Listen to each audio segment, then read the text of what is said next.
Want to transform your business? Here's the one rule that will change everything for you. Solve one big issue every week. Not 10, not 5, just one. Steve Jobs swore by this at Apple. Instead of spreading the focus across dozens of problems, he had his team solve one major bottleneck at a time, completely. And I've seen this approach work time and time again in the businesses I mentor and the leaders I coach. For example, Dan, a business owner client that I work with, went from feeling stuck to solving 50 plus major roadblocks in the course of 1 year. If your business is growing, but you feel like you're constantly firefighting, this is how you break free. Let me explain. When my clients start with me, they tend to be stuck. And the reason they're stuck is that most leadership teams are drowning in problems. They try to fix everything at once and end up fixing nothing. Does this resonate with you? They jump from issue to issue, but nothing ever gets fixed. The same problems come up week after week. They spend more time talking about problems than actually solving them. That's exactly where Dan was when we started working together. His leadership team had endless meetings, but growth felt slow and frustrating. Bottlenecks kept appearing, and no matter how hard they worked, they weren't making the progress they should have. And then we made one simple change. Dan's team stopped trying to fix everything at once and committed to solving one major business issue every single week. So how does it work? Every week, Dan's leadership team followed 3 simple steps. Firstly, step 1, they identified the number 1 major roadblock for the business. From their issues list, they asked, what's the one problem that if solved will make everything else easier? Step 2, they tackled the root cause, not just the symptoms, to solve it completely. And the key part was they assigned ownership. Someone owned the solution with a deadline. One issue, 1 week, every single week. No distractions, no half-baked solutions, just execution. So I've seen this method work across every part of a business. I thought I'd give you 3 examples of where success in solving one major issue every week is. So in one client, we focused on operations, eliminating bottlenecks.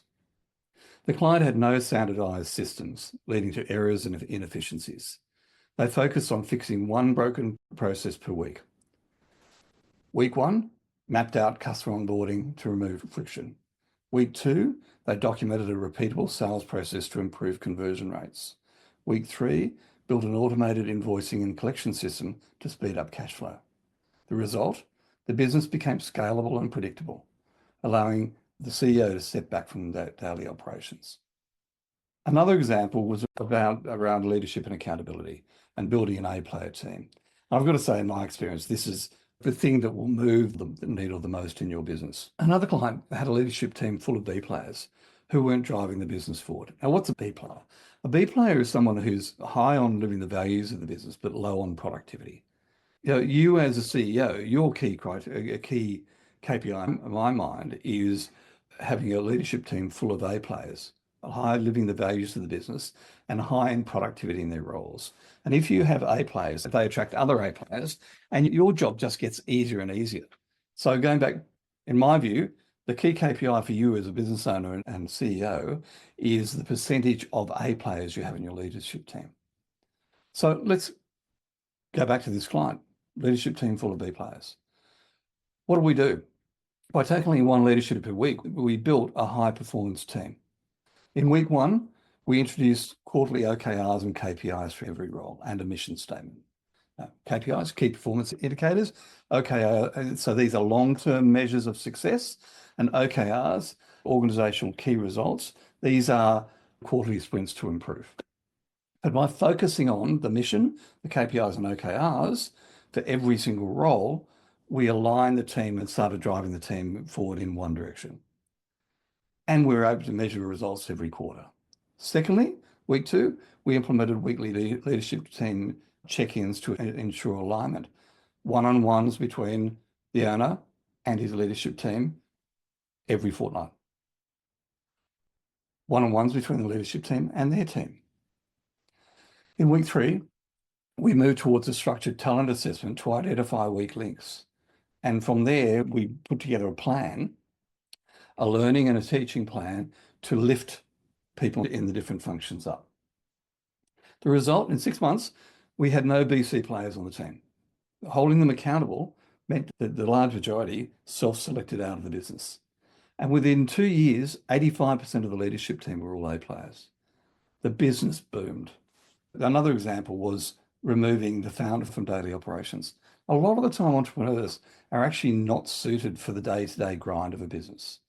And by putting in place a general manager and a leadership team to run the day-to-day, the business becomes enormously more effective. It also allows the business owner, CEO, to focus on what I call their unique abilities, those things they're really good at and those things that they're very passionate about. Building new parts of the business might be one example. In another case with one of my clients, he's passionate about R&D and building that part of the business. The other key is, we build businesses not for us to work 100-hour a week on the business, but it's actually for the business to work for us. And one of the key things I help my clients with is actually giving the business owner time back for what's important to him or her, family, friends, hobbies, so they're not immersed forever. Experiences. So in this case, removing the founder from daily operations, it's about getting the unstuck from the business. With one client, I focused on delegating and systemizing one function per week. So we transferred, as an example, week 1, client management to a leadership team member who was really suited for it and much better at it. In week 2, we built a scorecard-driven accountability system so that the owner and CEO didn't have to micromanage, making everybody's life more pleasant. And in week 3, we created a 12-quarter planning framework to align their leadership on long-term strategy. The result there, in 12 months, the CEO had stepped out of daily operations and the business was running profitably without them, and they had a better life. How do we do it? One of the key things here is having a weekly rhythm to identify what the most important issues are that we need to solve. And the way I do that is using a tool, a framework, weekly leadership sync meeting, which allows you to track KPIs, OKRs, what the key issues are, and the to-do list that comes out of that. So if you drop the word framework in the comments or email me at Jonathan, Jonathan, at scaleupgrowth.co, I'll send you my weekly leadership meeting tool. So no more wasted meetings, just weekly wins. Focusing on what's the one big issue that you and your leadership team need to be focused on at any one time and solving one issue every week. Well, that's a wrap for today's episode. I hope you found these insights valuable and, more importantly, actionable. If you enjoyed this, please make sure that you hit the like button, subscribe, and turn on notifications so you don't miss out on any in the future. Until next time, keep growing, keep leading, and I'll see you on the next one. Thanks so much for joining me.